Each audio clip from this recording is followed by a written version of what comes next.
किया है।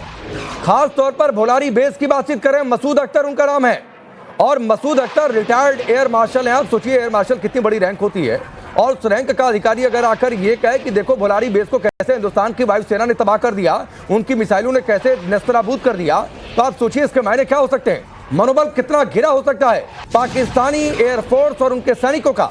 भोलारी बेस पर मसूद अख्तर कहते हैं कि 4 ब्रह्मोस मिसाइलें गिरी हैं।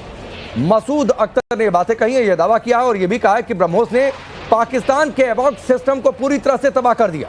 ये इस वक्त बड़ी खबर है। तो जिस हम मनोदशा की बातचीत कर रहे थे, जिस मानसिक मजबूती की बातचीत कर रहे थे, ये वहां के सैनिकों को, वहां के फोर्सेस को पता है कि किस तरीके से पाकिस्तान की बुरी हालत हुई है, कैसे उन्हें सीज फायर के लिए घुटने टेकने पड़े हैं, कैसे डीजीएमओ को खुद कॉल करके भारत को यह कहना पड़ा है कि अब सीज फायर कर लेते हैं, आगे और एक्शन नहीं लिए जाएं, ये गुजारिश करते हैं, और किस तरीके से ये उनकी हालत हुई है। क्योंकि अगर ऐसी स्थिति में वॉर में चले जाते तो जाहिर सी बात है पाकिस्तान 4-6 पता नहीं कितने टुकड़े हो जाता। लेकिन पहले सुनिए मसूद अख्तर ने क्या कुछ कहा किया है।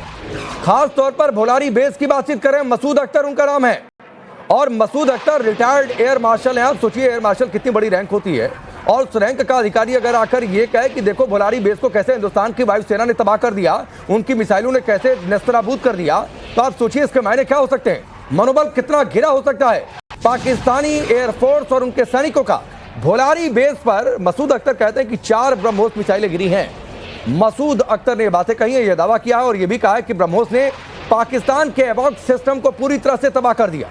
ये इस वक्त बड़ी खबर है। तो जिस हम मनोदशा की बातचीत कर रहे थे, जिस मानसिक मजबूती की बातचीत कर रहे थे, ये वहां के सैनिकों को, वहां के फोर्सेस को पता है कि किस तरीके से पाकिस्तान की बुरी हालत हुई है, कैसे उन्हें सीज फायर के लिए घुटने टेकने पड़े हैं, कैसे डीजीएमओ को खुद कॉल करके भारत को यह कहना पड़ा है कि अब सीज फायर कर लेते हैं, आगे और एक्शन नहीं लिए जाएं, ये गुजारिश करते हैं, और किस तरीके से ये उनकी हालत हुई है। क्योंकि अगर ऐसी स्थिति में वॉर में चले जाते तो जाहिर सी बात है पाकिस्तान 4-6 पता नहीं कितने टुकड़े हो जाता। लेकिन पहले सुनिए मसूद अख्तर ने क्या कुछ कहा।